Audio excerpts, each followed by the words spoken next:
नमस्ते and welcome back. घर को सुंदर और परफेक्ट दिखाना सिर्फ सजावट से नहीं होता है, बल्कि सही स्टोरेज एंड सही ऑर्गेनाइजेशन से होता है। अगर चीज़ें यहाँ वहाँ बिखरी रहेगी तो चाहे घर कितना भी बड़ा या फिर कॉस्टली हो, वो सलीकेदार नहीं लगेगा।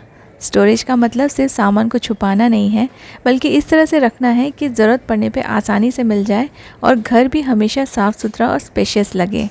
और जिस सामान को आपने स्टोर करके रखा है वो भी सही सलामत रहे और बिल्कुल क्लीन रहे। आज की वीडियो में हम लोग बहुत सारे छोटे छोटे चेंजेस जैसे कि कंटेनर्स, बास्केट्स, रैक्स और स्मार्ट ऑर्गेनाइजर्स का यूज़ करके अपने घर को क्लटर फ्री बनाएंगे, ऑर्गेनाइज्ड बनाएंगे और स्टाइलिश भी बनाएंगे। तो चलिए स्टार्ट करते हैं। और ये परफेक्ट एंड बहुत ही अच्छे से स्टोरेज सीक्रेट्स आपके लिए आज इस वीडियो में मैं शेयर कर रही हूँ। उम्मीद करती हूँ इस वीडियो के साथ साथ आपको ये सारे हैक्स भी पसंद आएंगे। बहुत सारे कपड़ों के साथ साथ हमारे पास होते हैं बहुत सारे बैग्स। कभी कभी तो ड्रेसेस के मैचिंग भी बैग्स हमारे पास होते हैं। तो ये इतने सारे होते हैं और एक साथ तो हम इन्हें यूज़ नहीं कर सकते। तो कुछ बैग्स जो यूज़ में हैं उन्हें हम हमेशा ऊपर रखते हैं, और कुछ बैग्स जो यूज़ में नहीं हैं, जिनको हम ओकेशनली यूज़ करते हैं, उनको हम अलग तरीके से अंदर स्टोर करके रख देते हैं। लेकिन इन्हें स्टोर करके रखने के पहले आप एक दो चीज़ें ध्यान में रखिए, क्योंकि इनके जो शेप्स हैं वो ख़राब हो जाते हैं। स्पेशली जो लेदर बैग्स होते हैं और जो फैब्रिक के बैग्स होते हैं, उनको अगर आपने प्रॉपर्ली स्टोर करके नहीं रखा तो उनके शेप्स कुछ टाइम के बाद, कुछ मंथ्स के बाद ख़राब हो जाएंगे। और जब आप उन्हें यूज़ करने के लिए निकालेंगे तो उनके जो शेप है वो अच्छे नहीं लगेंगे और फिर आप इन्हें यूज़ नहीं कर पाएंगे। इसके लिए जब भी आप कोई ऐसे बैग्स अंदर आप स्टोर करके रख रहे हो और जिनको आपको कुछ टाइम तक, कुछ मंथ्स तक यूज़ नहीं करना हो, तो आप उन बैग्स को पूरी तरीके से खाली कर दीजिए। उसमें कुछ भी सामान मत रखिए और ऐसे पुराने पेपर्स के बॉल्स बना के आप इसको इनके अंदर स्टफ़ करके रखिए। इससे इनके जो शेप है वो कभी भी ख़राब नहीं होंगे। फिर चाहे आपका जो बैग है वो किसी भी फैब्रिक का हो या फिर किसी भी मटेरियल का हो, वो बिल्कुल भी ख़राब नहीं होंगे और उनके शेप मेंटेन रहेंगे। आपके बैग्स चाहे सस्ते हो या कॉस्टली हो या ब्रांडेड हो, आप इनको इस तरह से स्टोर करके रखिए, क्योंकि बैग्स अगर एक बार शेप ख़राब हो गया तो आप उसमें कितना भी सामान भरें, फिर उसका जो शेप है ना वो वापस से ठीक नहीं होता है। इसलिए स्टोर करने के पहले या तो आप ऐसे पेपर्स डाल सकते हैं, या अगर आपके पास बबल रैप हो तो आप बबल रैप भी यूज़ कर सकते हैं, वो तो और भी अच्छा ऑप्शन है। कुछ पुराने प्लास्टिक बैग्स हमारे पास रहते हैं, उसमें आप हवा भर के उसको भी इसके अंदर डाल के रख सकते हैं। उससे भी इनके जो शेप्स हैं वो मेंटेन रहेंगे। और इनको धूल और डस्ट से बचाने के लिए मैं इन्हें ना एक अच्छे से कंटेनर में पैक करके रखती हूँ, जिससे इसके अंदर बिल्कुल भी डस्ट वगैरह नहीं जाता है। अदरवाइज़ आपको बीच बीच में ये सारी चीज़ें निकाल के फिर साफ़ करनी पड़ेगी। अगर आपके वार्डरोब में स्पेस है तो आप इन्हें अपने वार्डरोब में रख सकते हैं, किसी भी बड़े से शॉपिंग बैग के अंदर रख सकते हैं, या फिर बड़े कंटेनर्स जैसे मैं यूज़ कर रही हूँ वैसे आप यूज़ कर सकते हैं। ये वाले मेरे छोटे बैग्स हैं, स्लिंग बैग्स हैं, इसलिए मैं इसमें मीडियम साइज़ का जो कंटेनर है वो यूज़ कर रही हूँ। लेकिन मेरे पास बहुत सारे हैंड बैग्स भी हैं और काफ़ी बड़े साइज़ के बैग्स भी हैं, तो उनके लिए मैंने काफ़ी बड़े साइज़ का कंटेनर यूज़ किया है जिसमें वो इजीली फ़िट आ जाएं। क्योंकि अगर आप इन्हें बहुत ज़्यादा फोर्सफुली अंदर इसमें प्रेस कर कर के रखेंगे तब भी इनके जो शेप हैं वो ख़राब हो सकते हैं। इसलिए आप पेपर यूज़ कीजिए या फिर बबल रैप यूज़ कीजिए और अच्छे कंटेनर्स में रखिए, या फिर आप अपने वार्डरोब में अगर आपके पास स्पेस है तो एक वार्डरोब आप इन्हें डेडिकेट कर सकते हैं, जिससे आपके बैग्स कभी भी ख़राब नहीं होंगे।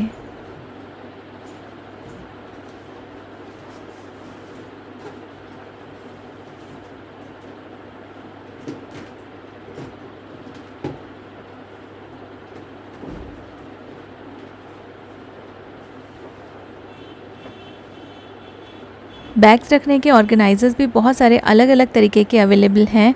आप अपने वार्डरोब के हिसाब से या आप अपने घर में जो स्पेस है उसके हिसाब से आप ऐसे ऑर्गेनाइजर्स ले सकते हैं जिनमें आप इन्हें स्टोर करके रख सकते हैं और जिनमें ये ख़राब नहीं हो।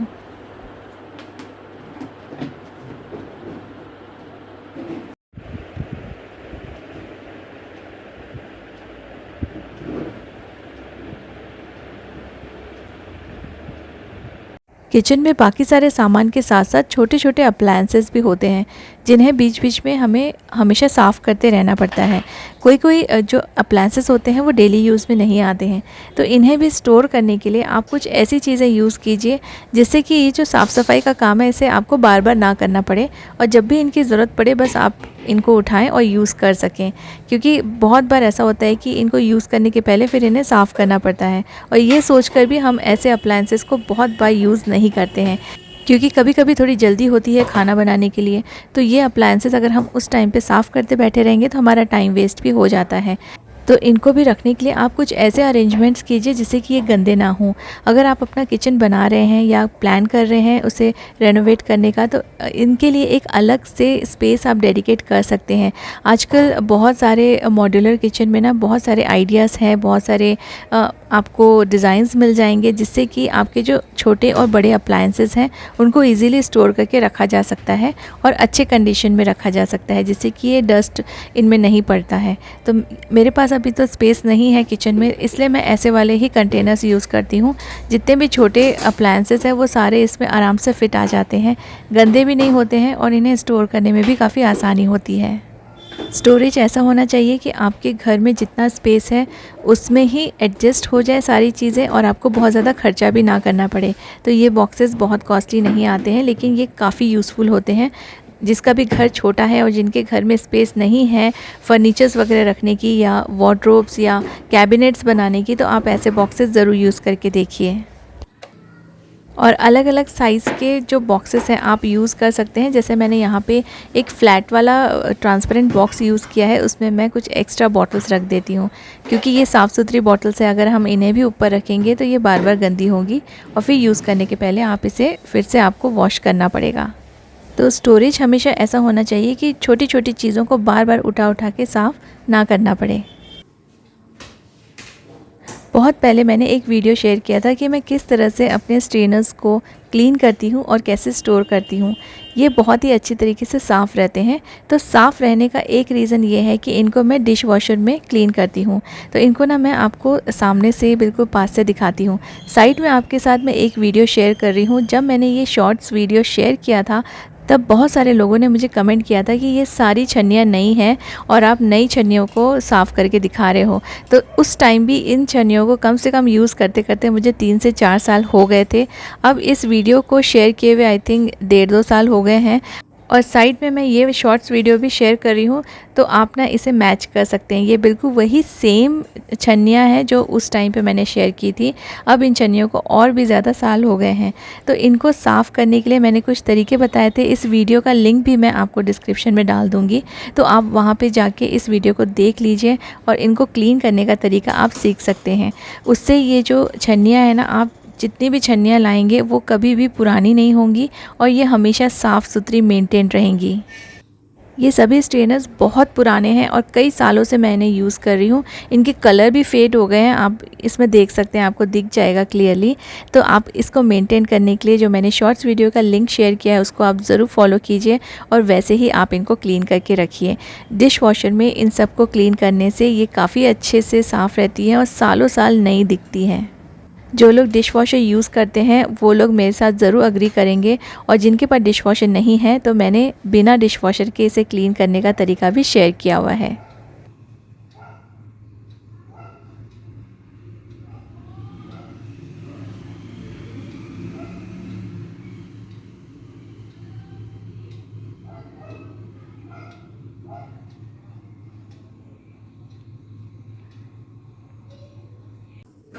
कोई भी चीज़ स्टोर करने के पहले अगर वो लंबे समय तक आप स्टोर करने वाले हैं तो आप उस चीज़ को अच्छे से वॉश करके और साफ़ करके फिर ड्राई करके ही स्टोर कीजिए।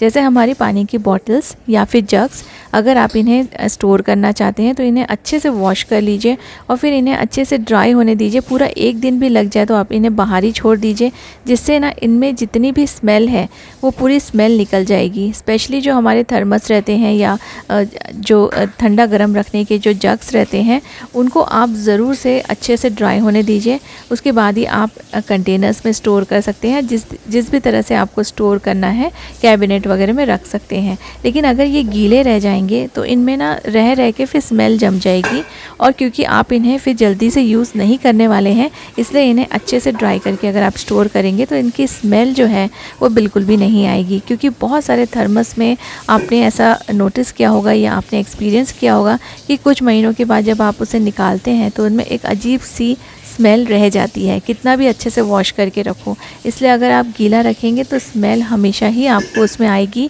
और ये निकलेगी नहीं। पानी की बोतल और थर्मस के साथ साथ कोई कंटेनर भी अगर आपको स्टोर करना हो तो उन्हें भी आप वॉश करके ड्राई करके ही स्टोर कीजिए।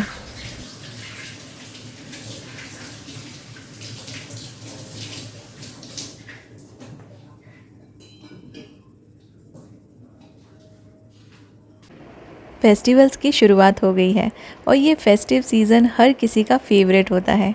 हर जगह लाइट्स, गिफ्ट्स, स्वीट्स, डेकोरेशन, पूरा एक पॉजिटिव वाइब से भरा हुआ होता है।